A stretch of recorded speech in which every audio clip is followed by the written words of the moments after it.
And sometimes, by the way, this is really the hidden secrets of couples, is because I picked you because I thought you wouldn't do this.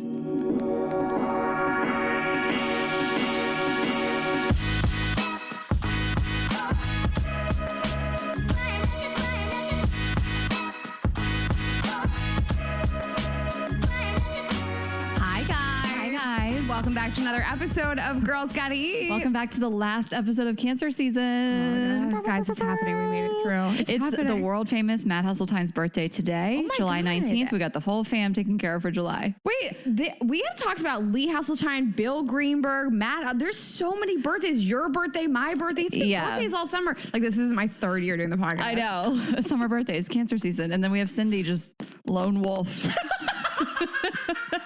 In March. My mom is turning 70 in November. I had a whole year to do 69 jokes. You know she wouldn't have gotten it. So we are back from Philly. Our first theater show back. We're recording before we go. So if anything crazy happened, we'll tell you guys about it next week. And I'm sure it felt great. I'm sure it felt great. I always love recording these like before we go on the road. We leave tomorrow for Philly. Thank you guys for coming out to Philly. Felt so good. It felt so good. It felt so good to be back. Good when she jokes. But while we're here, you want to hype our upcoming... We're back on tour, guys. Yes. So we have announced all of our shows through 2021. We did not say this on the show last week, but we will be announcing early 2022 dates right away. We have Texas coming up pretty much in January. So we'll get you those dates immediately, and some West Coast stuff as well. But all the 2021 dates are out. We are so excited. You guys have like stormed these tickets, and we are so excited. But we're going to see you all over the country: Charleston, Minneapolis, Denver, Chicago, New York, Atlanta, Charlotte, Raleigh, Cancun. Cancun on the tour poster is so funny. It makes me laugh. Charlotte, Raleigh, Minneapolis, Denver, Cancun, Phoenix, Boston, Cancun.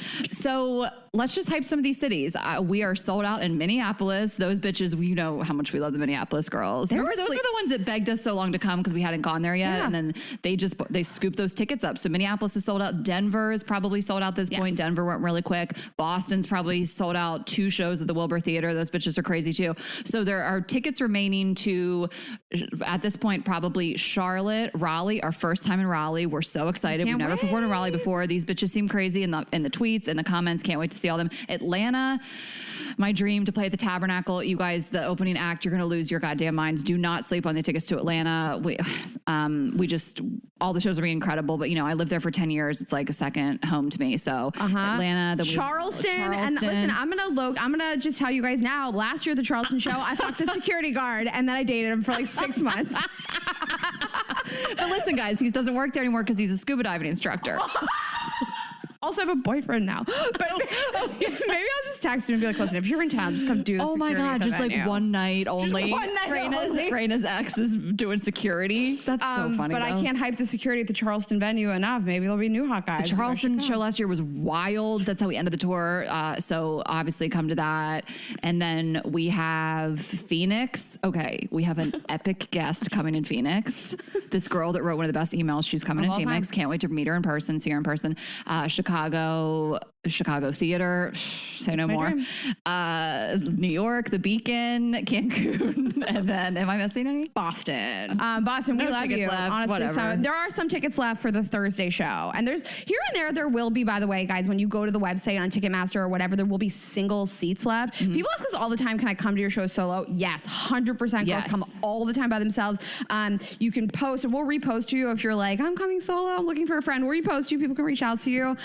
People bring their boyfriends all the time, their husbands. We have a lot of bachelorette parties, birthday parties. So come in a girl group or come alone. Well, also, no guarantees, but so don't quote me on this, but if you see 2 single seats and they're somewhat close, like people are probably going to move so you can sit with your friend. Like, you know, like you'd have someone to sit together on an airplane. Like if they're really far away, probably not because people want to be closer up. They bought those seats for a reason. But if they're like just a few seats away, I can't imagine a world in which our amazing snack heads wouldn't be like, yeah, we'll let you guys sit together. And if not, you make new friends. But come alone and you'll make friends there, we promise. So, And if you haven't, last thing we'll say about this, if you haven't come to a show before, it is not not just a live recording of the podcast. It is a wild ass comedy show. We bring you guys up on stage. We do stand-up comedy. We do really fun stuff with projector screens and dancers. And it's a wild ass night. It's wild. Grab those tickets, girlsgottepodcast.com. And when you are on girlsgottepodcast.com, check out the merch. We are probably releasing new merch the first week of August, last week of July. So if there's styles you guys love of like the go off merch, I literally don't care. Fuck around and find out. We're probably retiring most of that stuff. So storm the site, get it now. We have really cute shit. But this is the last call for it. Merch is a journey. It's just, that's all I'll say. I'll leave it at that. We've had ups and downs, but you guys have been great. You guys buy it in droves. So yes, keep doing it. girlsgottepodcast.shop. Okay. So I want to say one thing. I'm going to kick it to Rayna to hype our guests for today. They say never meet your heroes. And listen, you know what? I did, and it didn't work out. You got to pick a new hero. Look, the crazy thing is that Rayna and I had this moment not too long ago, obviously, where we were like, I'd always said that my dream guest was Chelsea Handler, and Rayna had always said her dream guest was Esther Perel. And the fact that we were going to record with both of them in person, it was like such a we made it moment. It was so special. And we don't need to get into the Chelsea thing again. You guys know what happened there, but it was still an honor to be able to record with somebody like that. But Esther Perel in this studio, I still am emotional about it. And I think the thing that like really got me was that we had a finite amount of time with her. She's a busy woman. And at one point her publicist came over to her and was like, you know, Esther, we have to go, basically. Like, you have hair and makeup, you have this other thing to do. And she literally said, this is more important. And I like can't get over it. Like I won't be able to get over it. That's the story I've told to everybody, that like her publicist was in here. She was like, Esther, we have to go. She wasn't being a dick. She's just got to keep her on schedule. Sweet, yeah. That's why you have a team. And the fact that Esther was like, no, like we can be late. This is more important. Like, it just warmed my heart. She's so wonderful. She's everything you dreamed she would be and more. And I'm so glad, Rayna, because you were like the person who not discovered her, but you became a fan of her before me. And she's an icon in her space. And I feel emotional. So you talk about her. Yeah. She, since day one of the podcast, I read her book and she completely reframed how I think about fidelity and long-term relationships and desire. I have watched all of her TED Talks, read her books. I have all of her baseball cards.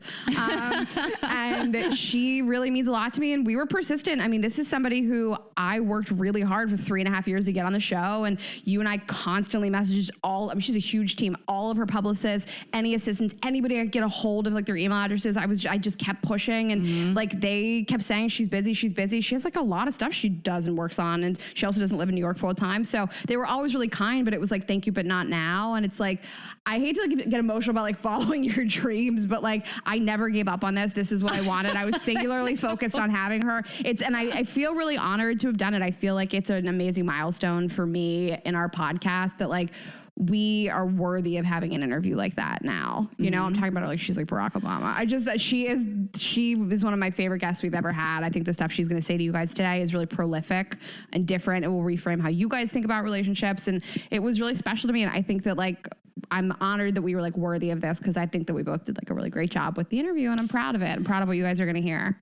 Well, I do want to gas you up for not giving up, because I don't know. I think I might have thrown in the towel and been like, I've been, you know, for lack of a better word, rejected. Again, you said they've always been very kind. They aren't, you know, we've had people reject us in a not so kind way. And we're like, who the fuck do you think you are? I know. But anyway, but I think at one point I might have been like, I don't know if this is ever going to happen. And you just, like anytime you could bring her up to another guest, you were like, hey, Guy Winch, tell Esther. Like you just kept like a bug in everyone's ear. You made this your goal. It was my life's goal. And we got every person on the show that she knows. Like she shares office spaces with Ian Kerner, Guy Winch. She knows Lori Gottlieb. Yeah. Like she knows everybody that's come on the show, and it's just like we worked. Also, some guests, yes, I give up. I think that it's important to like, you know, what I don't know. There's probably a sports metaphor for it, but like it's good to just decide that it's not going to happen and move on with your life. Well, also, you know? sorry. So also, you never got like this definitive like no, leave us alone. Like we don't operate like that. Like we've gotten full blown no's, and we aren't going back to the well on those people.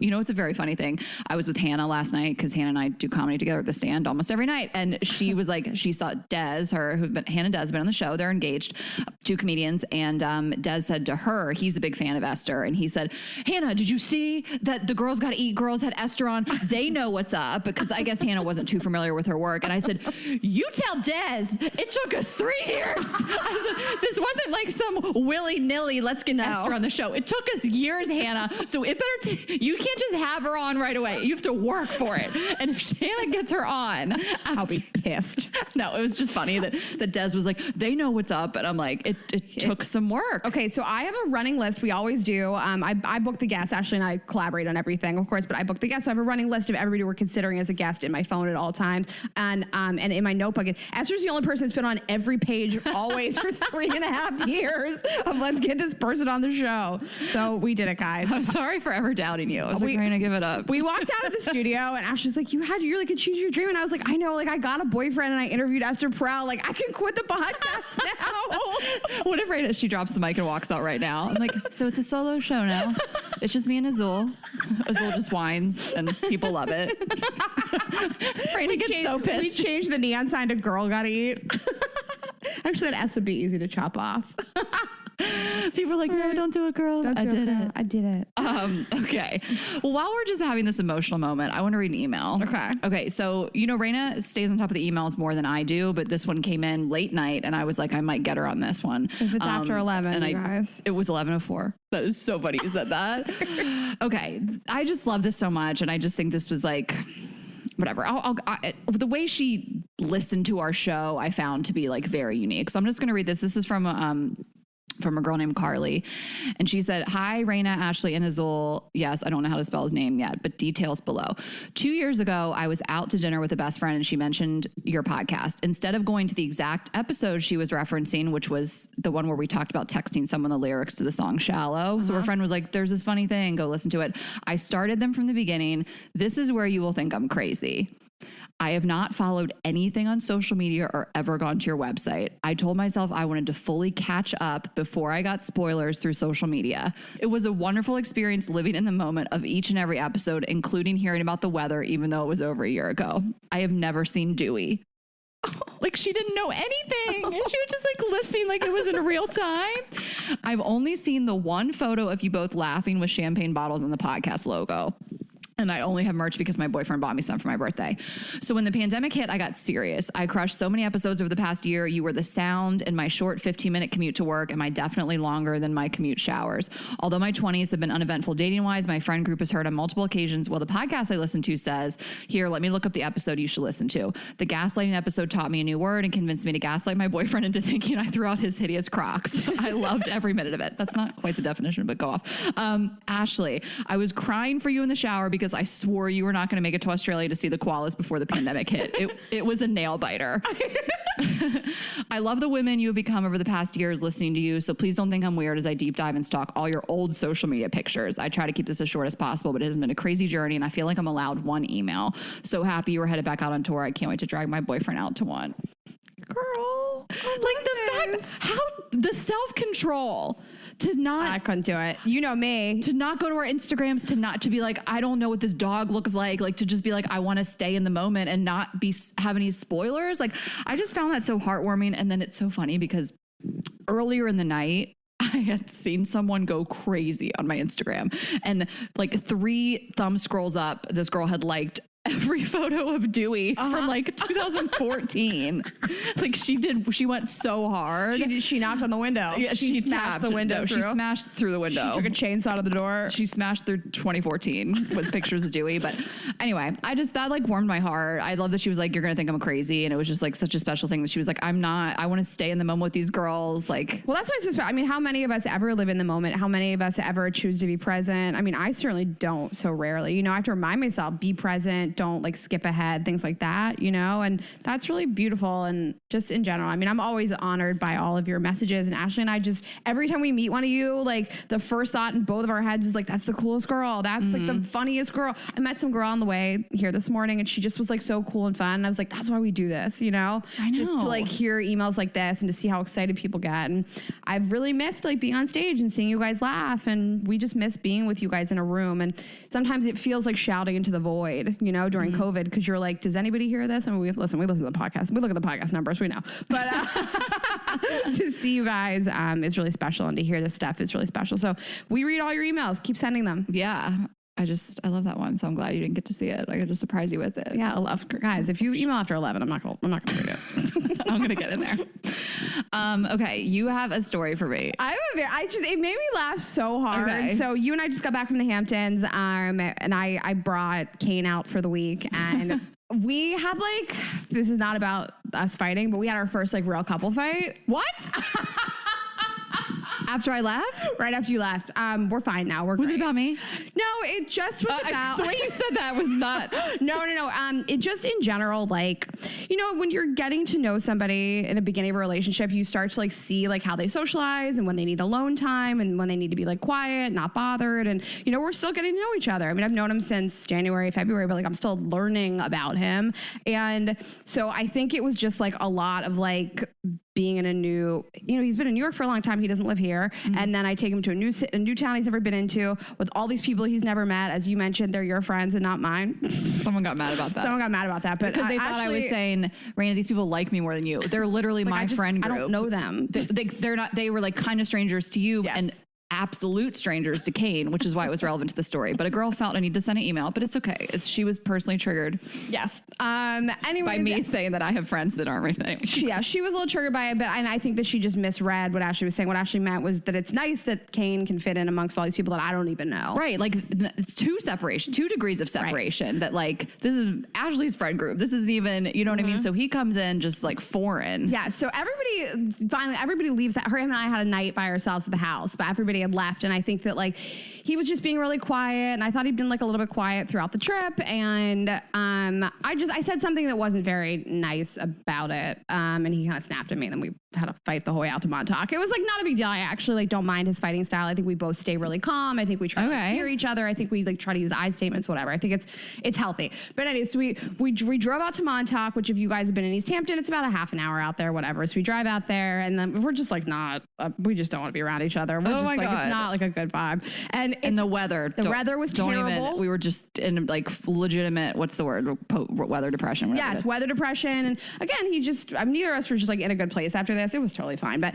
we got out of the car, I drove out to Montauk. I was like, we're fucking here, I guess. And it was 50 degrees out. Ugh. It was so gloomy. It's 5:30. It was raining. It was cold. It was just shitty. I was I came out here watch the sunset. Fuck this. I hate this. I was like, do you want to walk on the beach? Okay. So we went to the beach. Neither of us are really talking to each other. It's totally empty. It's dark. It's raining. It's so shitty. It's so cold on the beach. We walk for 15 minutes. No one's around. I'm like, can we just fucking end this?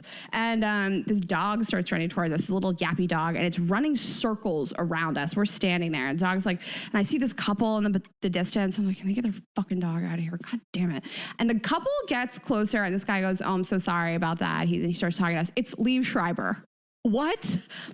Ray Donovan in X-Men, Spider-Man. Andrew Collins' twin. Yes. Who wears the Amber Waves farm hat. Yes. By himself on the beach. No. Him and his girlfriend and his dog. There's no one for miles on the beach. Liev Schreiber is just hanging out with me and Kane and just chit-chatting with us. And you're like, I can't believe we're in a fight. I can't believe we're in a fight right now. And it just broke the tension. It was so funny. He just stood there and talked to us for a while he wasn't Liev Schreiber. For a while about his dog. His girlfriend was there. There's no one else on the beach. And then he walks away, and it's we were inside, and I go, that was fucking Liev Schreiber. And we just burst out laughing, broke the tension. Oh. It was so funny that this giant celebrity just appeared out of nowhere. I couldn't wait to tell you. It just made me laugh so hard. Okay, guys, honestly, if you're having a fight with your boyfriend, I can't recommend a celebrity in the Hamptons sighting enough. It'll really just cut the tension and bring you back to center.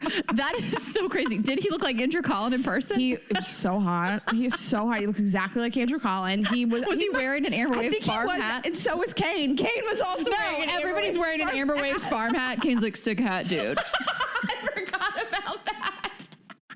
And this is not my first beach encounter with Liev Schreiber. I got off of a plane once in Punta Cana. What? Liev Schreiber was in the arrivals area on the same plane.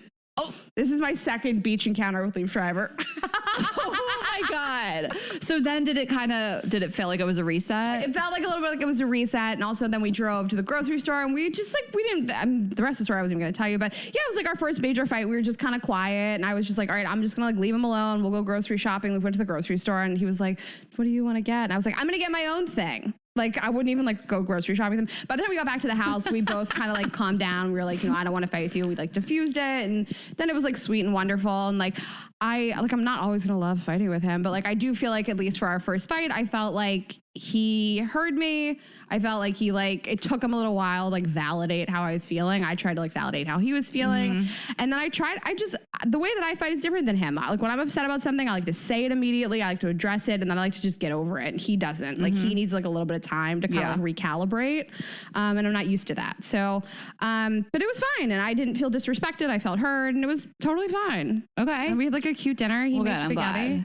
It was, the three of us hung out for a little bit of time because everybody else left. And so we had like a few nights of like just the three of us. Yeah. And I just love you guys. You're so funny. There was this one thing. I mean, can't tell the details, but like someone sent me a video for my birthday and it was very like, whatever. It's a guy friend, but it felt like it was crazy. And you guys were like joking about it and repeating it to each other. You were like acting it. You were like doing an act out. And I was like, oh, they've been doing this in private. They've been making fun of this. We did it this morning on the way to they have turned a thing that someone said to me into their own personal little joke and they like act it out. And then we told Kane that you listened to Napster.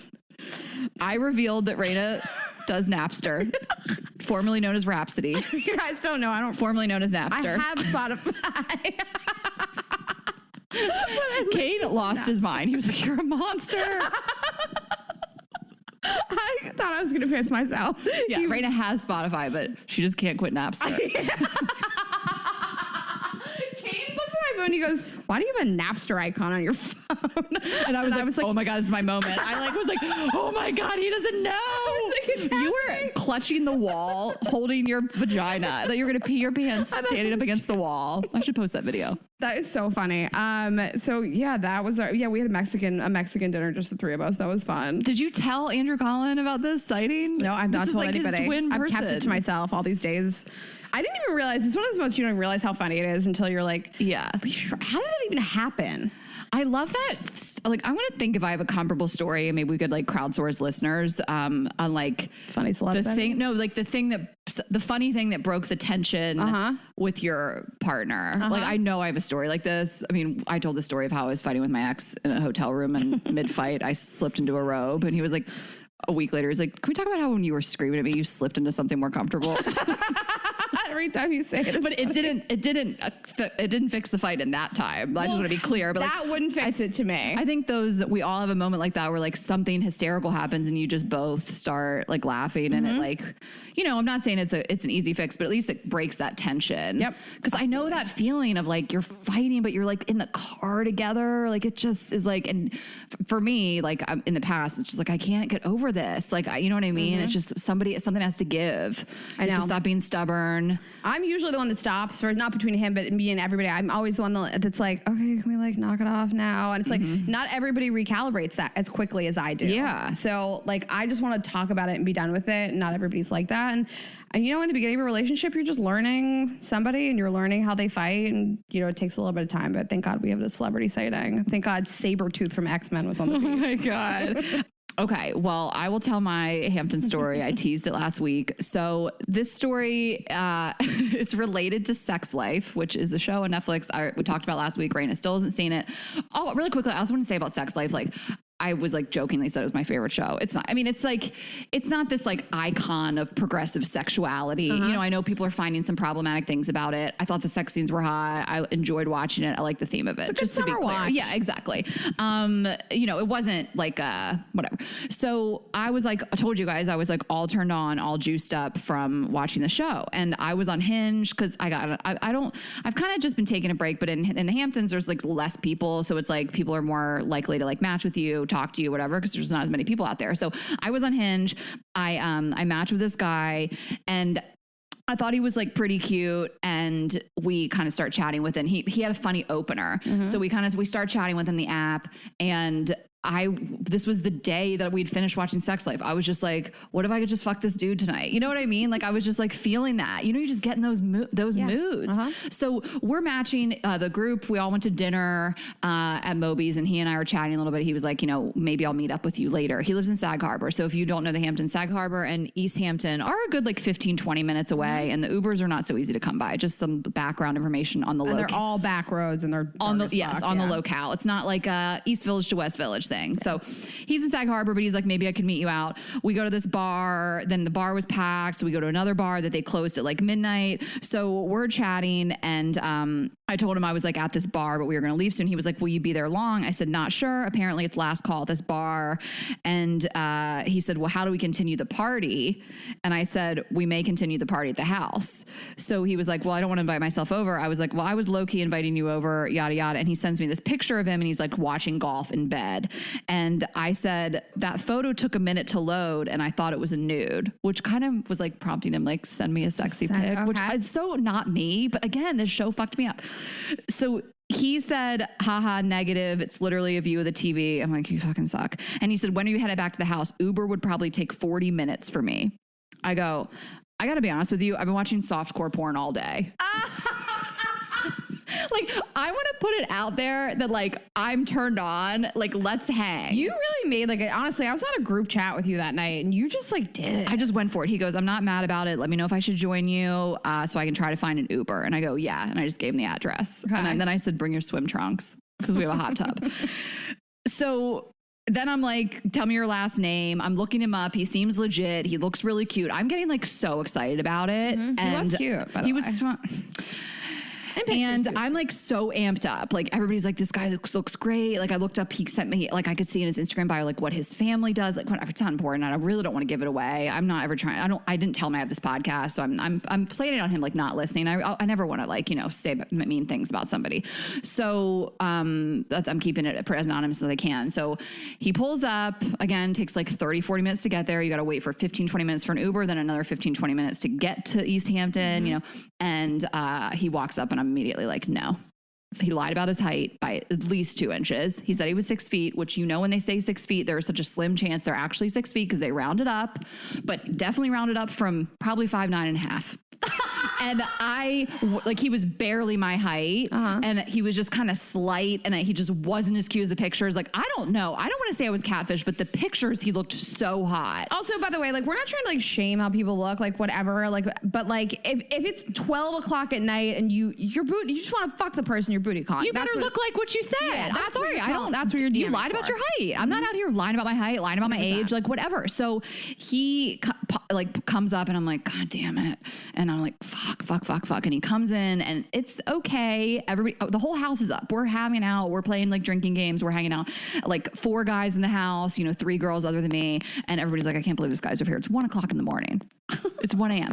And so I'm like, maybe he's just going to be really cool. So I just kind of go bring him to the kitchen. I can tell he's being flirty with me. Like he's thinking like I'm going to get laid tonight. So we're chatting. I'm like, maybe his personality will be great. And I'll just start to like think he's cuter than he is. Does not happen. I hate his personality. So we were literally, because the weather was so bad, we were playing cornhole in the house, and I like made sure I wasn't on the same side as him. Like I was like, we're on a team, so we don't have to be together. Like I was just like, I don't like this guy at all. So then the cornhole ends, and we're everybody's hanging out in the living room, and he motions to like the guitar in the corner. He's like, oh, there's a guitar. And I'm like, oh, do you play? Because at this point I'm like, do something that for content. Now it's just about the story. So he's like, yeah, I play a little bit. And I'm like, okay, grab the guitar. He picks up the guitar. You can tell he's trying to flex so hard. He plays like some mediocre Dave. All he knows is like 30 seconds of a bunch of Dave. He only knows Dave songs. And then it turns out that like 2 other guys in the house also play the guitar. So they like there's another guitar. They grab the guitar and they just like flex on him so hard. And my friend Brian, who was there, he was the one that wasn't playing the guitar. It was 2 other guys. After this guy left, he was like, how are you going to be the person that brings out the guitar and you're the third best guitar player in the house. Like, it was so funny. Like, you could tell he was the only guy that thought that he was the one that was going to play the guitar. Because he saw them and he was like, they don't look as cool as me. I'm the white fratty guy here. Yeah. You know, none of the other guys were that vibe. So it was so funny. So then the guitars go away and he like starts to slide into my chair with me. And we're like doing like I'm like, is he trying to sit in the chair with me? And I'm like, what is he doing? It's not a two-person chair. It's not a two-person chair. So he's coming in and I go, oh, what are you doing? And then he was like, I want you to sit on my lap. And I was like, what? And he's trying to pull me onto his lap in front of all my friends. And I just get up. I'm like, I got to get another drink. Describe the lighting situation also. It's bright. It's bright in there. It's not sexy. There's no dimmer. And you're the worst. Yeah. And so I'm like, oh my God, I go into the kitchen to like make another, quote unquote, make another drink just to get away from the situation, to figure out what I'm going to do. And I motioned to my girlfriend from behind the wall, like, come here, I got to get rid of this guy. I'm like, I'm going to tell him to leave. And she was like, what are you going to do? I'm like, just watch me. I don't care. It has to be done. Because what I don't want to happen is that everybody goes to bed and then it's just him and I. There's no chance anything's happening. No, and by the way, like I always give you credit for, this happened last week, but like there was men in the room with you while he was still there. And I think that like it sometimes feels a little unsafe to like, you know, you don't know how someone's going to react. Like, he definitely thought like we're going to go in the hot tub. He had brought his swim trunks. Like he showed up swim trunks in hand, like I told him to. And so I had to go out into the living room. Everyone's still up hanging out. And I go, hey, can I talk to you outside for a minute? And I just had to like bring him outside on the front stoop and be like, I'm just not feeling a vibe. The front stoop. And I was like, I just don't think we're vibing. Like, I just kind of left it open-ended. And he goes, do you want me to call an Uber? And I go, I think so. And so he had been there for 40 minutes. Yeah, Ashley, I know, because at 12:45 you said he's on his way over, and at 1:30 you said I told him to leave. Yeah, it was the craziest string of texts. So never mind, I told him to leave. Because of where we were, he had to get an Uber and come back in and wait for 20 minutes for the Uber. Honestly, I would have waited in the dark if the mountain lions had come down. And then I had like left the room to go to the bathroom or whatever, and he said to the group, like, she's kicking me out. And they were all like, dude, what do you want us to say? We're on her side. Right. We're not on team you, team 5'9". So his Uber finally came. And at this point, I'm just like, I don't feel bad because, well, A, you're a liar. You lied about your height. But this is what happens. I wasn't going to have sex with you. You need to go home. You know, you made a choice to come over here. Also, guys, it's not a contract. Like if you invite somebody over, you don't have to suck their dick. You don't owe anybody anything. 1,000,000%. So the Uber comes and some of the guys were like, I was looking at his phone the whole time to make sure he actually had like called an Uber, you know, because it takes a while. It took like 20 minutes to get the Uber. So just for the record, guys, he spent longer in the Uber than he ever spent at the house, both Ubers.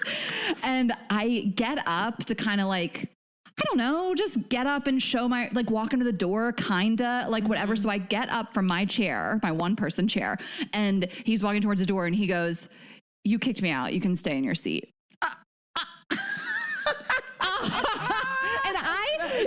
Rayna, you know those moments. It took me a second. I know. You're like, did I just hear that? I was like, did I just hear that? And before anything, he was out the door. And then my friend Brian was like, did anyone hear that? Like, I think the guys were even like, if they had a moment, they would have been like, dude, get the fuck out. You know, like, don't talk to her like that. But it caught everyone by surprise. And then he was gone in the night.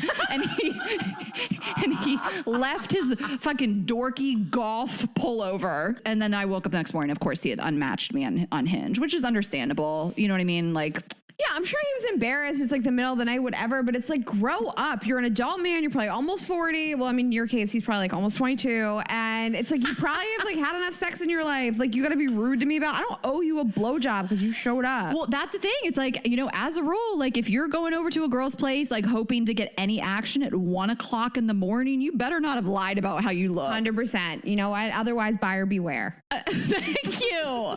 So anyway, it was a really funny story. Like, everybody was like, did that just happen? That like, so and you know funny. That collective feel of like the person no one liked leaves and you're all just like, oh, thank God. Like, it was so fucking funny. Nothing brings me together with other people than hating the same person as they do. That is so funny. Well, good for you. You know, I'm just like, I know this is like a funny story, but I am proud of you for just being like, okay, just because he's here doesn't mean I have to do this. Well, and people, I told a couple people the story and they were like, you know, you're so, you know, props to you for like kicking him out. I'm like, to me, there was that, you know, few seconds of awkwardness where also I had people around me to back me me up should anything go wrong was so worth any sort of like him staying, like waiting till the end of the night. Like 100%. I was also keeping him in mind. Like, am I going to have him leave an hour from now? It's better now anyway. You got to go.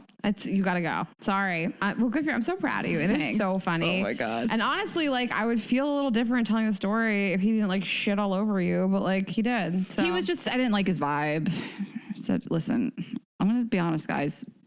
His profile said conservative, and I X out of anyone that says conservative. I just do. I've said this before. You don't want to date me either. You know what I mean? But I was like, I don't know. Like I thought he was like from a different country. Like maybe it means something different there. Like I was just like, he's the only cute. He's like a cute person that's talking to me in the Hamptons. Like who cares? Also, this is just about a booty call. It's not about dating. Yeah, also, it's not like he was wearing a like fucking MAGA hat in a picture. It just said conservative. I was like, I'll be open minded. But I would never click again, on that person ever. Why? If we weren't like in a place where there weren't that many people. If we were in a beach town. Should have known. That was his vibe. Conservative. Get the fuck out. Get the fuck out. That's our new merch out. Get the fuck out. Okay, guys, we are really excited to welcome our guest for today. She is a world-renowned psychotherapist who is iconic in the couples therapy space. She is a New York Times best-selling author of 2 of my favorite books on how we love, Mating in Captivity and State of Affairs. Her collection of TED Talks have amassed over 30 million views, and they include The Secret to Desire in Long-Term Relationships and Rethinking Infidelity, a talk for anyone who has ever loved. Please welcome to this show one of my personal favorites, Esther Perel. Hello. Hi. Thank you for being here. This is a huge day for us.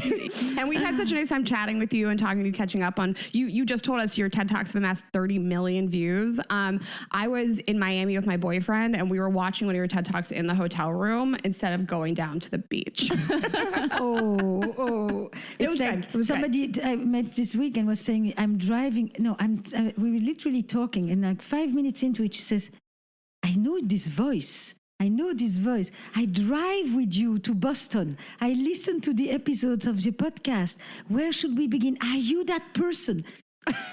Well, I was telling you that I listened to an episode of your podcast and I got lost and I ended up in New Jersey because I was so invested. That's a terrible place to get lost.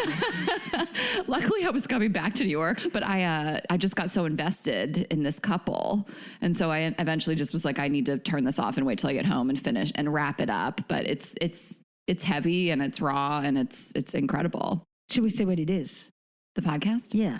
It is Couples Therapy Live. Right. It is you, a fly on the wall, listening in. Exactly. And why? Because too many couples spend their time posturing and curating their lives and they don't tell the truth. Mm-hmm. And so then you say it's heavy because it's actually real. It's not always heavy, but it's the truth. And most of us don't know what really happens in the love lives of our closest friends. Mm-hmm. I mean, the two of you may know a lot about we know a lot, and it makes us almost.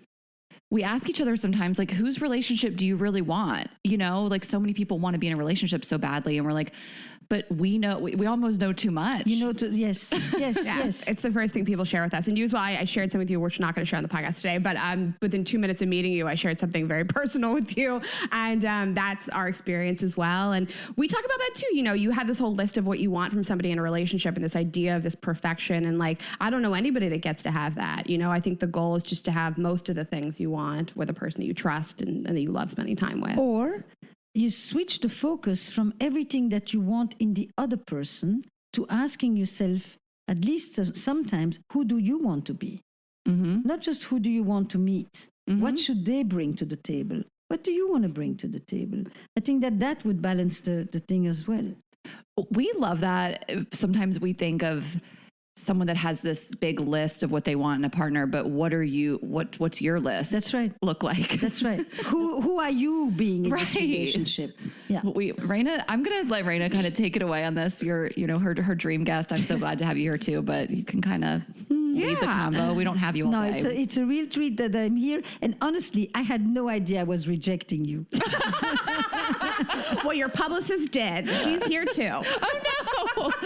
No, this is perfect. We're so glad. Yeah, and we're ready for the interview too. I would say like day one, I wouldn't have been ready to have these type of conversations. Yeah. But I found your work about 4 years ago. I read the book State of Affairs, and it really focuses on fidelity and infidelity from a lot of different lenses. So Why do people cheat? Why would somebody take back a cheater? What does that do to a marriage or a relationship? And then you end the book actually with why would somebody be a mistress and why would somebody accept that? And I like the whole 360 view of all this. Yep.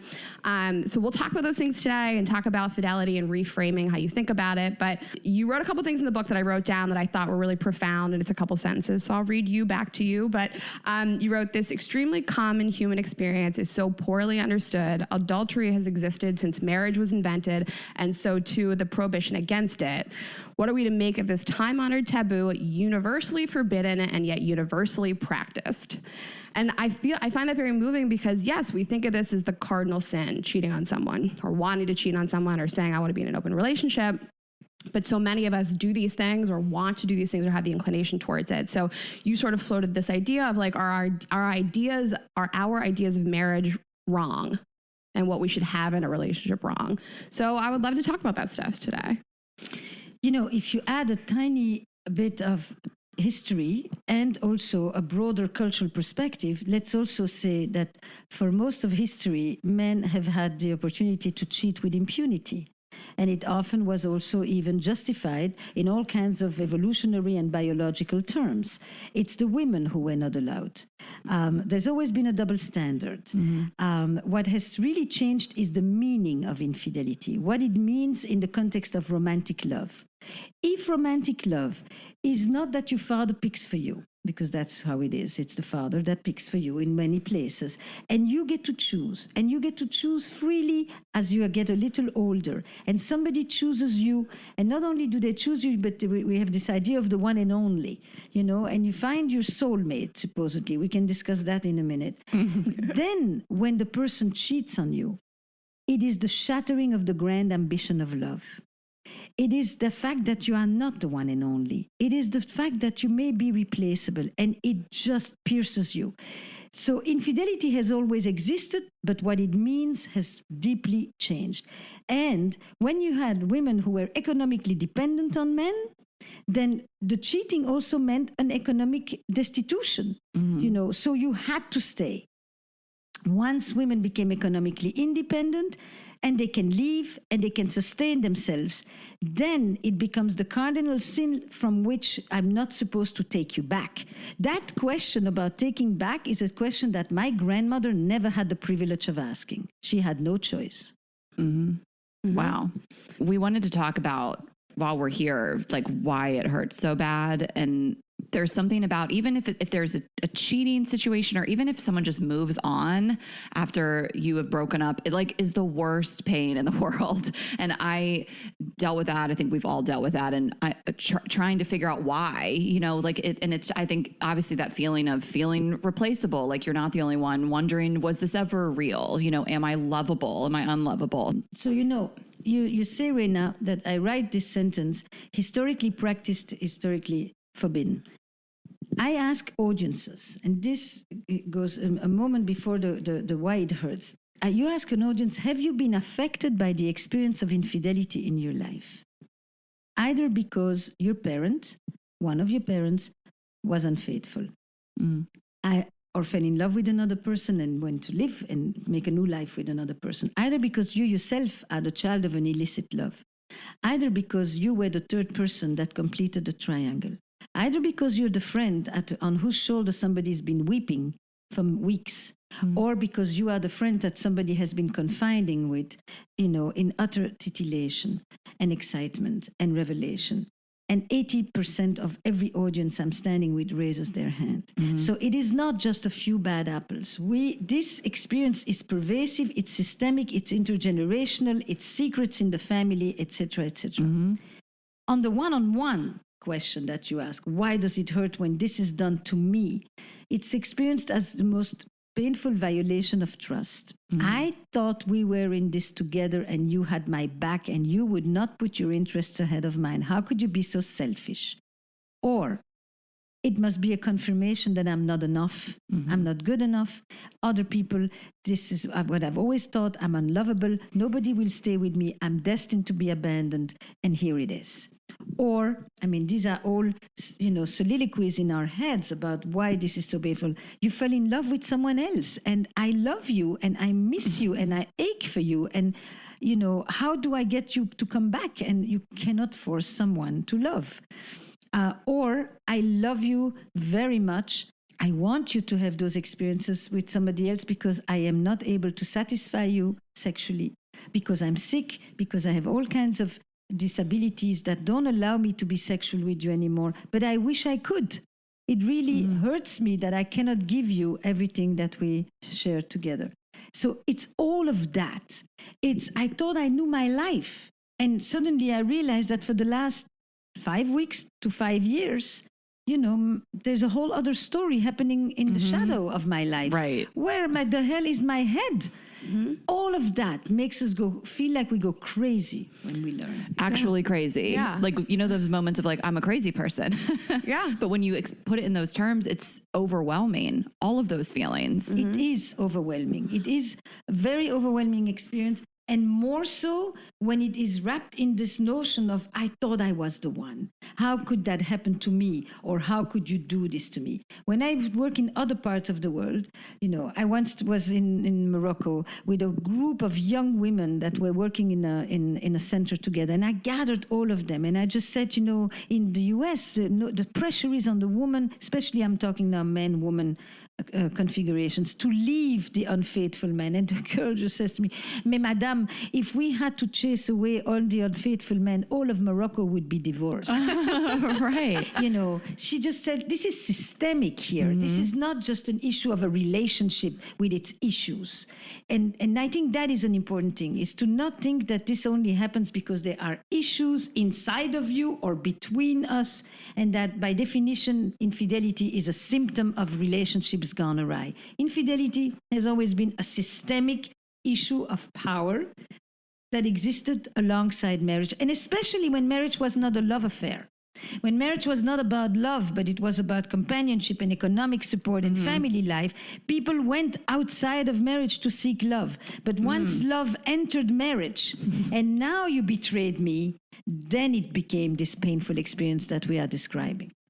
Right. I think we forget how marriage started. It started Not too long ago. Not so long ago. So somebody could clean your house. Like, so you make could dinner, join like procreate. land, like property. Right. And children were property too. So. Right. So I think that maybe there's like an element of all of us in order to be in a relationship is saying to yourself, I'm different.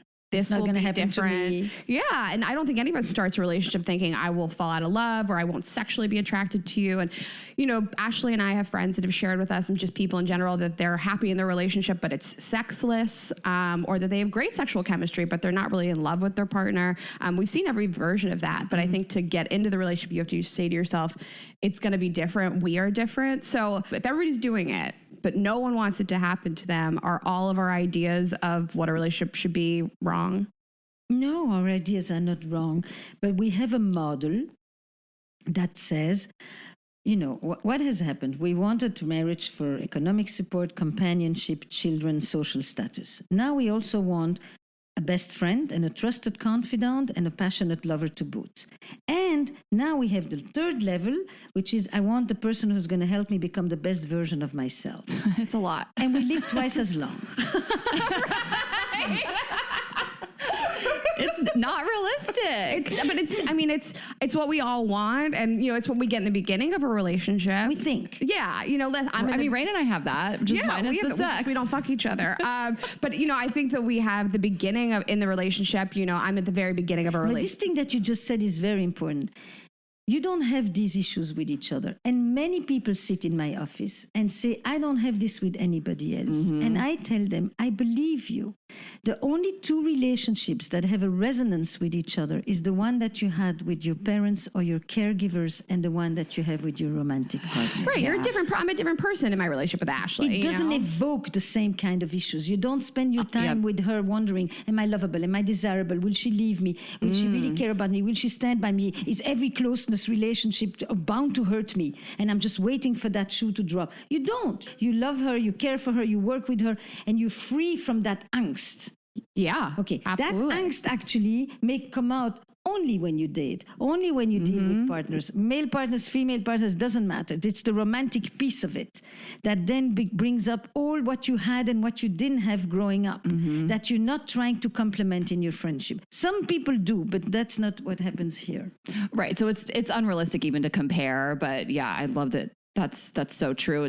There's a certain way you are only with your family and your romantic partner, your parents specifically, but I'm sure if you like came to my apartment or I came to yours and just like watched you silently in a relationship, I'd be like, who is this person? We exist very differently. I'm a different person with my parents too. And that's a really good comparison. I'm a different person at home. So should we go back to this kind of expectations? So the expectations have never been higher. They're unprecedented. What we would want from one person. It's a really tall order for a party of two. So that's the first thing. I don't know that I would say it's a problem, but I do think, yes, there is a major challenge that is, I think, unrealistic when you want one person to give you what normally an entire village should provide. Sure. It's, it's be my best friend and my confidant, but, fuck me like a porn star and, be the most fun person to go out with, but also to stay in with. Or I've also been waiting for you for so long. And now that I met you, I will never again feel depressed. I will never feel lonely. I will never feel misunderstood. I will never feel invisible because I feel all these things with you. And now it is upon you to make sure that I never have to feel those negative, those bad, sad feelings again. So you have that. Mating in Captivity, by the way, the first book I wrote was about people who would come into my office and say, we love each other very much, we have no sex. And it was an exploration of what is the relationship between love and desire. That led me to, think, look, affairs happen for a multitude of reasons. I wanted to write Rethinking Infidelity because I wanted to see what happens when desire goes outside. And there is a whole range of things that have to do with issues in the relationship. Number one is loneliness. People feel lonely, disconnected. They don't communicate. It's been months, years that they haven't had a glance from each other. That will make you vulnerable to the kindness of strangers, period. But then there is sexlessness, violence, resentment, disconnects of all sorts. And then there is a whole other group of people, which are the people that used to say to me, I do love my partner. I have no intention of going anywhere else. And that's when I started to say, it's too easy to think that this only happens on the basis of all these negative sentiments, but that there is also a certain way in which infidelity happens even in good couples and in people who consider themselves rather satisfied in their relationships. And then why? And that got really encapsulated in this sentence that traveled with me throughout the 10 years that I've been working with couples with infidelity before I wrote the book. And it was, I didn't go outside because I wanted to find another person. I went outside because I wanted to find another self. Other parts of myself that I had lost after I got pregnant, after my mother died, after I was the one working here for years and my partner couldn't get a job, after I hardened. It's the loss and the longing. I didn't want to leave my partner behind. I wanted to leave the person that I myself had become. And this idea made me then say, infidelity is about betrayal and violation and deception and lies, but it is also about longing and loss and yearning of the lives unlived. I think that's really profound. And I lived with somebody my first boyfriend in New York, I lived with him and he used to cheat on me just for fun, just because he felt like it. You knew it?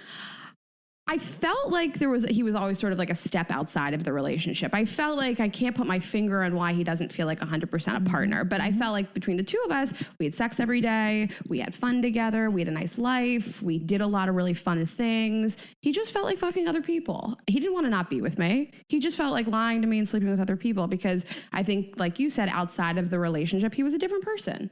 He got to be free of expectations of a relationship with other people. And then all of those feelings of like, am I good enough? Am I pretty enough? I didn't even think about those things because I was like, I do feel like I'm good enough for him. He likes me. Maybe he asked himself those questions. Maybe he did. Maybe he needed constant affirmation so that anything female that moved needed to be a possibility of affirming his masculinity and his ego. It's not just, you do want to say to people that when you choose somebody, you do every choice is a loss. That is true too. You do let go of others. I would not put this guy in the category of longing and loss.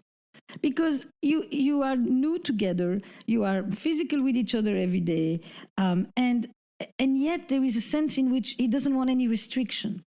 He wants to continue to be and in a relationship and free as if he was totally on his own. And that is a different dance. Mm-hmm. That's one where you kind of say, I would first of all say, explain this one to me. What's it up for you? It didn't feel deeper to me than that. I just felt like you're not a nice person. I'm not interested in being with you. We said on the show recently, I think I did, stop analyzing the behavior of shitty people. To me, I didn't need to analyze the behavior. Right. You're a liar and you're a cheater and you're just fucking other people for sport. So it didn't feel that much deeper to me than that. And we broke up and I didn't really think about it again. Good.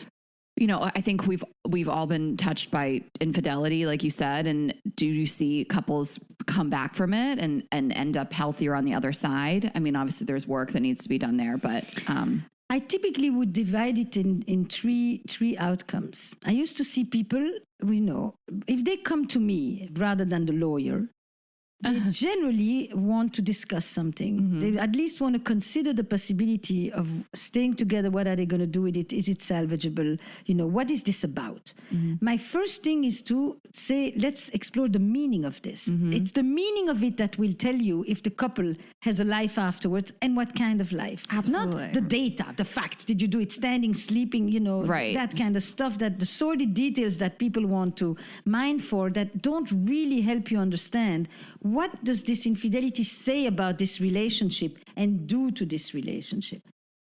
There are people who split. There are people who stay together, but they are gnawed at the bone in a marital cell forever. Mm-hmm. Every time one of them is 5 minutes late, they remind each other. Mm-hmm. I can never count on you. I can never rely on you. I can never trust you because this happened and this happened. And there is no healing whatsoever.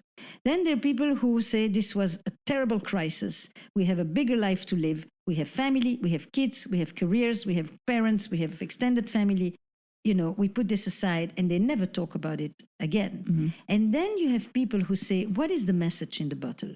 What is this telling us? Where did we become complacent? Where did we stop paying attention to each other? Where haven't we gone on a date since the kids were born, God knows what? Where have you not looked at me and complimented me? Where have we not touched each other and caressed each other and just said, I see you? We allowed this to happen. We created such a gap in between. And they see this and they say, or, you made me feel undesirable, or you rejected me constantly, or I don't want to just, be told not tonight, not tonight, not tonight for years on end. We're not talking weeks. So this is the couples that I have most to do with, because something happened in the relationship. This became an expression. The work you do is, what does the relationship need at this point? How do you reconnect with each other? What have you not told each other? Look, there's so many variations, and that's the stuff you don't see in the magazines. The person who discovers a history of sexual abuse. And family is not the place where you heal. Family is the place where you were hurt. Mm-hmm. Goes outside, meets someone, experiences herself sexually for the first time, comes home, wants to be with the partner, but couldn't do it with the partner. Mm-hmm. That is a story I have heard more than once. Older people, different stories here, but probably some of the parents of the people who listen to us today, where one person is no longer completely present and the other person goes to visit them every day. But in order to stay alive, they need to connect to someone. You can't imagine the amount of people that have come to me at the end of a talk to ask, is this also considered infidelity? Mm-hmm. And that's when you say it is not black and white. It is not good and bad. It is not the saint and the perpetrator and the victim, if you want. It's a little more complicated. And since it happens in so many of our families, we have got to make room for these nuances and not just go quick for the judgment in every direction, including for the many young women who listen to us today. The biggest one is taking him back, taking her back, taking them back. I think that we grow up thinking it's a very black and white thing, or at least I did. Cheating is bad, cheaters are terrible, and women, especially that take cheaters back, how could you do something like that? Why are you so weak? And it's not like that at all. And it's such a gray area on both sides. And there's a million reasons why you would cheat, and there's a million reasons why you would take somebody back. And it's so layered and so deep. And I don't think of cheating and taking somebody back as being this like black and white thing. It's so deep. And even like, what is cheating? But Rayna, what if we change the words? And what you call the cheater is actually a person who has felt for years now that you were too busy to pay her, him, them any attention. Yeah. And now suddenly you woke up. We always reference Sex and the City. We can't help it. But they were the first time, the movie was the first time I feel like something I watched explored cheating in that way, where it was like they said the line, well, you broke a vow too, you know, like we hadn't seen that really. We had seen a lot of black and white cheating, but I feel like they were the first to really tackle it and like why this happened, why Steve felt neglected in the marriage, why she had violated their vows as well. And the friends were rallying around her and like, reflect on yourself, Miranda, and forgive him, as opposed to like, fuck him, he's a cheater, once a cheater, always a cheater. So that was the first time it shifted my mind a little bit. Yeah. And, you know, I know it's a fictional show and movie, but I think that helped us all see it. No, it basically said there is one person who's responsible for the affair or the infidelity or the cheating, but there's two people who may be responsible for the degradation of the relationship. Right. And if you let this thing fall so dry and so desert, you need to own that too. It's so easy to instantly put yourself in the role of the victim of a cheater. And that's why the language is a very, you know, if instead of calling that person the cheater, you call that person the person who finally said, I can't accept this anymore. I can't live I can't be ignored, rejected, you know, unseen days on end, years on end. And then suddenly the other person wakes up because they now could feel the loss. Absolutely. I mean, why should you be in a sexless marriage? If somebody won't sleep with you for years on end and won't touch you and won't notice you and won't consider you. Or ask you, how are you? Yeah. Or ask you, how was your day? Or wonder, do you need anything? Or help you when they see you running around trying to do 5 things at the same time. All of that. It's all not of that's only a sin. the sex. Yes. It's every element of emotional deprivation. So when somebody does cheat and you're considering, if you're the one that's been cheated on and you're thinking, can I take this person back? Are there things that you said something in the book where you said, you know, I tell people that their current marriage is over and that they are going to embark on a new marriage with that same person. And I thought that was really interesting. So how can we begin to like forgive somebody, and do we forgive somebody? I mean, look, there's a difference if you're 2 years together or 20 years together, first of all. There's a difference if there's a family involved or not. You're that guy who's like, you know, you left right on time, and if not even sooner. Yeah. It's like there's nothing to talk about. The guy is not just the fact that he's cheating, it's also that he cannot really be in an intimate relationship with you. It's not what they do outside, it's what they're not doing inside. So the next thing is, you know, I think the first thing is the distinction at first. When I find out that I've been lied to, that I've been betrayed, that there's been a secret, etc., the first thing I need is an acknowledgement that this is true. You have to acknowledge the facts. If you have a person who starts to deny it, or who gaslights you, starts to think you invented it, oh, it's because of what happened at home, it's because your father cheated on you, and so now you see, you know, and starts to twist your mind around, that's a whole other story. So the first thing when somebody has hurt someone is that someone acknowledges it, owns it, feels remorse for it, and feels guilty, no matter what reasons they had. If that's the starting point, every hurt is, I did that, and I own, and I see, you know, you haven't slept, you haven't eaten, I see that, I own it. To take responsibility. The second step is, now can we talk about why this has happened as well? And that's a conversation of the two of us. Why did this happen? What's the meaning of this story? And then you sit and you say, what is in our relationship? Does our relationship have enough pulp still left that we can kind of, you know, still squeeze some juice out of this? Or do we look at each other and we like, you know, there is nothing to resurrect? And that's the story. The story is not just, do you take that person back?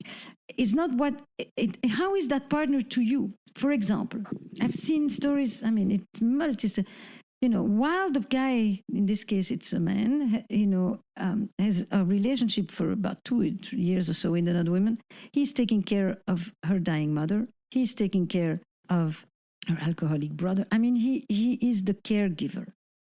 And we find out a lot of why the affair was so interesting for him. But the fact was, it wasn't so simple to say, what an asshole, what a jerk, what a piece of shit.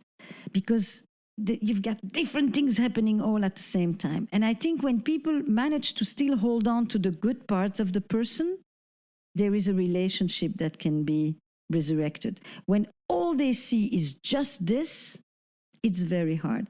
When it's repeat offender, it's very hard. For me, it would be so big on the lie. I think that it feels different than you got drunk at this bachelor party and you slept with somebody else, as opposed to like you're having a full-blown affair and you're texting when I'm making you dinner with another woman and you're lying to my face every day. Like, can a person who lies to your face every day change? Or, I feel like that's where you can't shake the, like, you lied to me and betrayed me.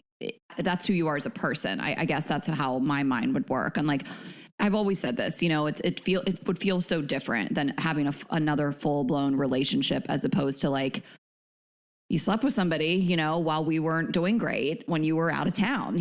Those feel so vastly different to me. And I'm sure that's just what's so hard to get over. I'm like, you're a sociopath. You just looked me in the face and lied to me for 2 years or whatever it is. So maybe some of it's like holding up a mirror, not to you, but to somebody and saying like, what did you do while I was doing that? Did you make me dinner? Like, were you sleeping with me? Did you acknowledge me? For sure. Right. Yeah. It's 100%. There's two different stories there. There's like, I was being a great partner and I was not. Right. I think you're coming from that perspective. I was being a great partner and you fucking lied to me every day. And I don't have this situation to speak on. So I can't speak on it. So I'm just kind of, I always think about that though. Like the lying is the cardinal sin to me. The one thing I can say to you is that whatever people think they will do and feel is not necessarily what happens to them. 100% agree. Yeah. Because it happens in a context. Mm-hmm. And when that happens, you may be that person that says, "This I cannot. Every day I'm going to sit in front of you and I'm going to wonder if you're texting somebody else underneath the table, if when you go to the bathroom, you're actually going to the bathroom, etc." And other people will say, "We have a whole life and I don't want to lose that life." Mm-hmm. And they will also ask about the phone and everything. They will wonder if you went to that restaurant when they drive by it. They will wonder if your partner took that person to the one place that was the most special place of you, and that they trampled to the most sacred things that you share together, etc. And yet, it's an extraordinary thing. People overcome that crisis. People reconnect. Part of my work was to go back to people I had seen 2, 5, 10 years later and ask them, what happened to you? What happened to your relationships? Because most of the time, the therapist kind of doesn't stay in the long run of that. And it was very hopeful to see betrayals happen in relationships, breaches of trust happen. There's all kinds of lies. For some people, this is an impossible lie. For the other, it's the fact that you took whatever money we had and you gave it to your sister when we had nothing ourselves, and you knew that she was never going to give it back. How could you deplete us in this way? Mm-hmm. So this dynamic, the lies, there's variations thereof. And I don't think there is a right answer. You know your integrity. You know what you can tolerate. But all I can say is when it happens in a context. Mm-hmm. And it is, for some people, very clear. They know exactly, I'm out, I'm gone. Others, I have no choice, I stay. I have no job, where am I going? I have a child with disability, where am I going? I mean, and then you have others who are saying, watch me. Mm-hmm. Watch me. And now I'm going to make you work for this relationship. I've seen that. I know of a couple, they're married with children, but he cheated, and I just felt, I think there are a lot, but it's been years, but I think she really made him pay for it. Do you have any, I mean, this is such a loaded question, but how do you trust again? I mean, everybody's got to be so different. I mean, we're all wired differently. Trust is an active, trust is a leap of faith. Trust is an active, as Rachel Butzman says it beautifully, it's an active engagement with the unknown. Mm-hmm. Uh-huh. If you need to know, you're not trusting. So if I need to know where you're going and when you're coming back and how you're going to go from here to there, etc., I'm surveilling you. That is not trust. It's a choice, you're saying? Like, you have to choose? Like, I have to choose. What is it that I need to trust? I don't just need to trust that you're not going to do this again. That's one thing. But what I really need to trust is that you're thinking of me. What I need to trust is that you actually care about it. An infidelity is a loss of value. I thought I mattered. And you made me feel like I mattered nothing. How could you forget? You were like sitting in that hotel and I didn't exist anymore. Your whole life disappeared when you would be in that hotel room. Did you not think about us? Did you not think about the children? Did you not think about what that would do to me? That's the... You know, I feel like I'm going to cry. I just feel like so many people are going to listen to this in their car and be like, that's how I felt. Yes. And you know? I mean, I cry with the people. I feel it when they say it. I can cry when I say it because this is the hurt. The fact that you're not going to do it again. So, you know, you can have somebody who's never going to do it again. That doesn't mean they're going to touch you, talk to you, care about you, support you. Right. So what? They don't do it again. Right. They sit there like this. You want a log or you want a partner who really... So the trust is feeling that I am valued again, that you think of me. It's the many, many little things you do that remind me that I'm on your mind. We're driving. We're going past a place. You see that face I have.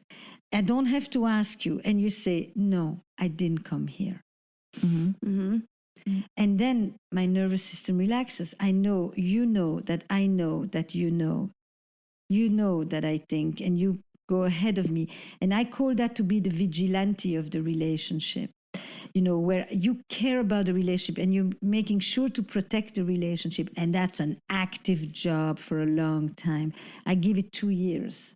2 years on the other person, on the cheater, and on the trust membrane to come back.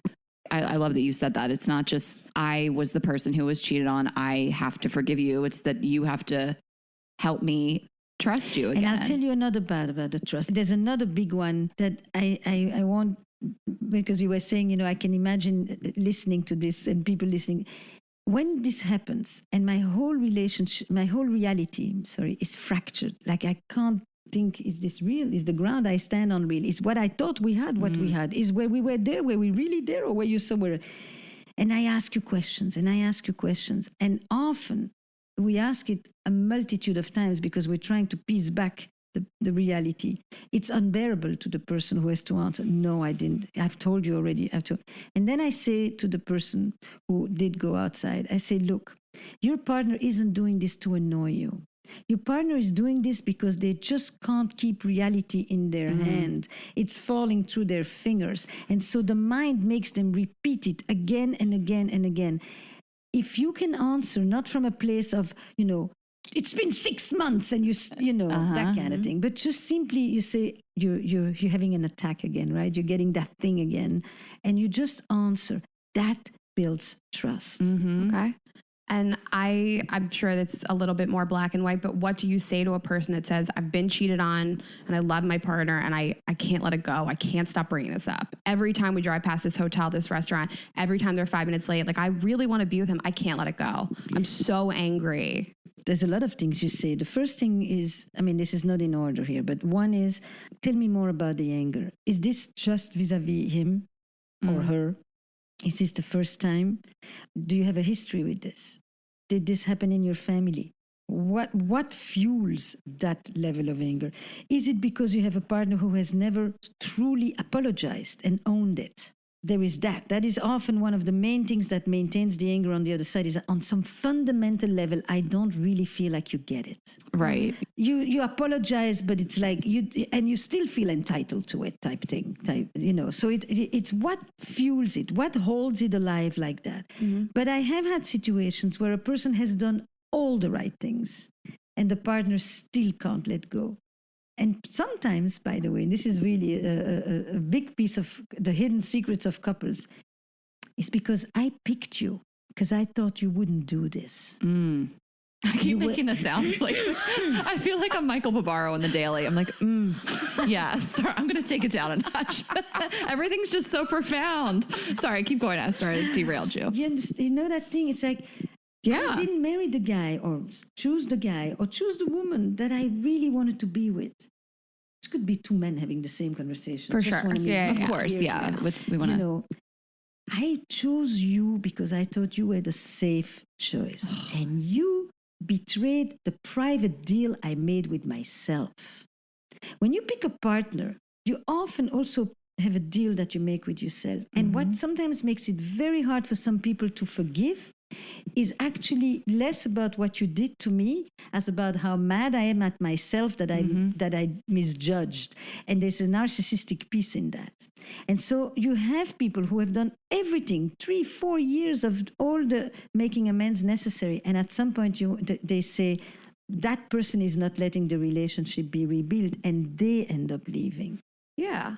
Do you say to people sometimes like, neither of you are happy. You're not happy. You're never going to let this go. It's time to walk away. I don't say it like this because I don't think that I am the one who will measure happiness. And I don't think that happiness is really what all of this has to do with. But I will sometimes say, resentment sometimes is like swallowing poison and waiting for the other person to die. Yeah. You are in a prison here together. Is that how you want to keep it going? Right. I can't help you with that. And then, I mean, we've had so many incredible therapists on the show. A lot of it is just like, maybe this was never a match to begin with, like when we talked to Ian of like, maybe these people didn't pick each other in the right way to begin with. And there is no repairing this relationship. Sometimes I've listened to your podcast. So on the podcast, yes, I just remind me of an episode. This is an incredible episode on Where Should We Begin. The guy and the woman each had an affair with each other. They are affair partners. Oh, okay. They then decide to marry. They then have children. He also forces her to have a couple of abortions. He then has affairs on her. And we become clear, there is a part of her that is determined to stay with him because somewhere she can't accept that she told her father, fuck off. I know what I'm doing. And she made a mistake. Yeah. And at the end of the episode, I literally say to them, I think you have a better chance at being friends, but as a couple, I don't see it. I love that example of it ties back into obviously like ego and your own self of holding on to a relationship to prove something to someone like your father or your friends or... I mean, you're talking about matches and why we pick people. Sometimes you pick people not because of the person you pick, but because of another person that you're saying something else to. Or we know people that are in relationships. It's like everybody hates the partner and it's like us that against the world. They have like us, like we're in this together and there's... You guys are all wrong about him and I'm right. And you're too pot committed to ever back down at that point. What is the thing that has reached you in what we just described? I'm very curious where it landed on each of you.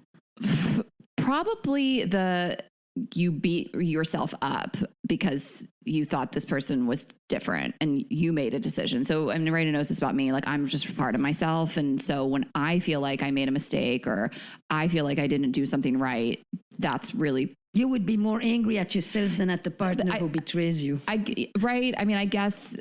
The betrayal too, but that really spoke to me because I hadn't totally thought about that of, I picked you because I thought you were different, because I thought you would be the person who was always going to love me and not betray me. And so like the anger at yourself too of like, how did I go so wrong here? I guess that spoke to me the most. Yeah. Well, one of the things in your book, State of Affairs, that spoke to me the most that you even hammered home more today was that just how like unblack and white this is. And outside of like my ex who just cheated on me for sport and for fun, there's so many layers to like why we cheat and why we take people back, and that there's two people in every relationship. And so much about like reframing the word cheater and looking at like, why did they do these things? Ashley and I always say we're not apologists for cheaters, but this idea of like, I need to make that clear as well. No, you made it really. I wanted to bring the complexity out, but I am the last one to promote, to encourage, to, to be very, very clear on that. It did not feel like that. It just, this idea that there's two of you in this relationship and, everyone is contributing in a certain way. And maybe one person cheats, but the other person might not have acknowledged you, had sex with you, told you they're proud of you for years. And so it's a very layered thing. And I think we think of cheaters as being terrible, and it's not always that. And you don't cheat for sex, by the way. This is the other thing. It's very important Look, I tend to spend more time with people who have been together for a while now. I'm not talking about the young 1 year and a half relationship. But when people have been together, even if they want the sex, what they want is someone who finds me beautiful, who is interested in me, who enjoys touching me, who isn't just, coming in out and not ever wondering about my pleasure, who enjoys my experience. It's someone who makes me feel important, special, not lonely. It's that, and through the sex. But the sex is the language for those feelings. It's not that in and of itself. For other people, it's an unencumbered sex, a sex that is free of pain or free of obligation or free of anxiety. But it is always wrapped with something. Mm-hmm.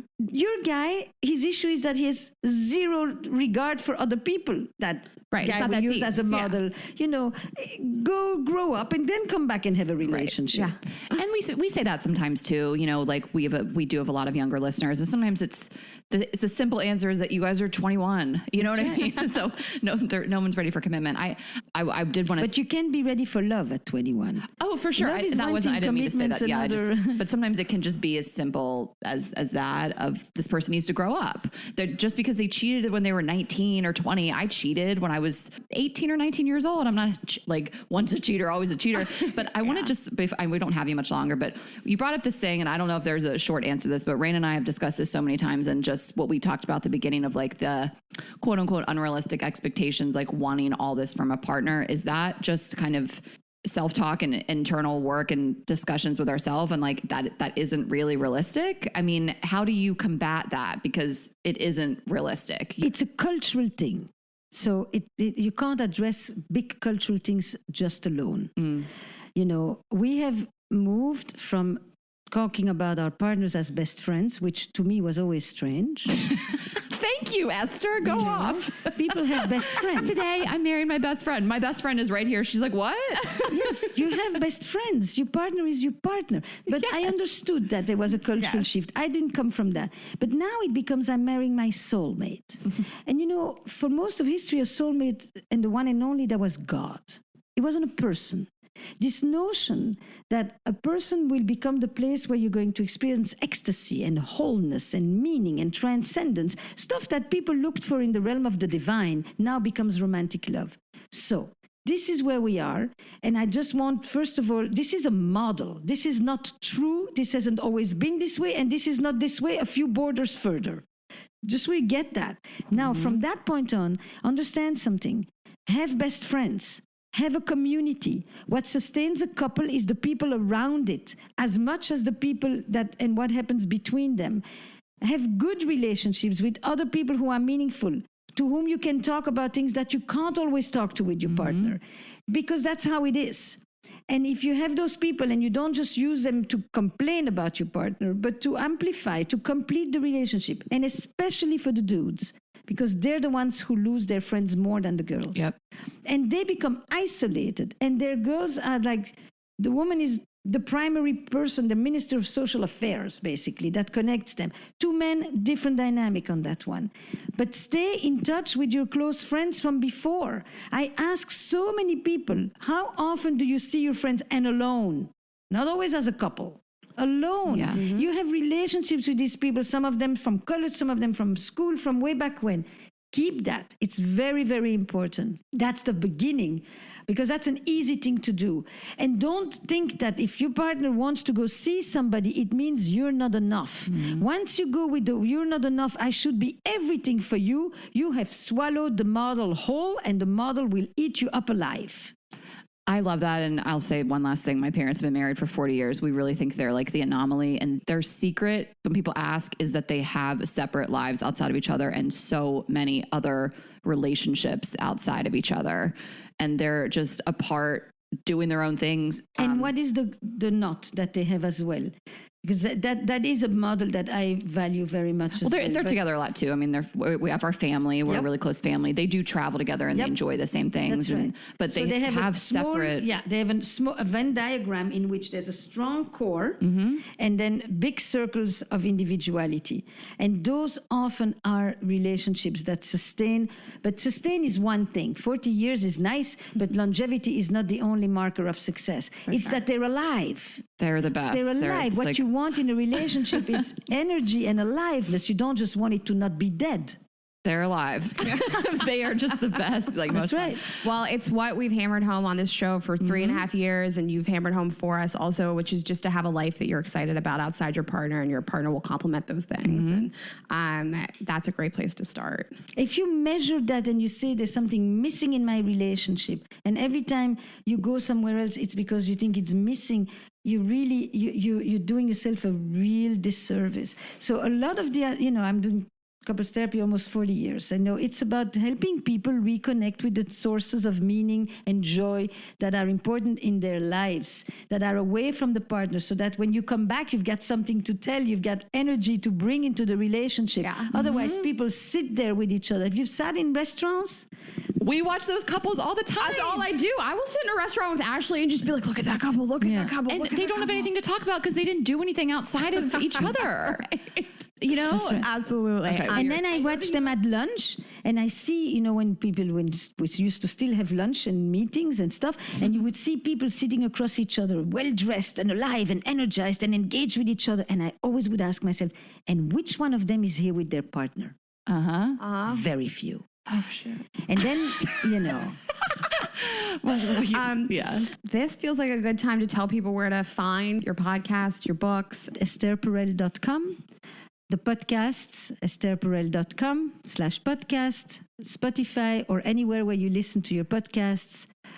We have a completely new website, so it's really going to be easy to find it all. And I was on it this morning. Yeah. It's Rayna's bookmark. And the newsletter, I think really some people want to read a whole book and some people want a shorter version of it. So it's the newsletter, the blog, or the YouTube workshops. I try to distill it, at every level of appetite. Okay. Yeah. And your TED Talks are fantastic and they're short. And obviously your books are phenomenal. I love State of Affairs. If you guys have been alive on Earth and in a relationship, I would suggest it. You're alive. Thank you so much. Well, thank you so much, It's a Esther. This pleasure. has been so wonderful. I don't want you to leave, but you have to go. Okay. It won't take as long to get me to come back. How about that?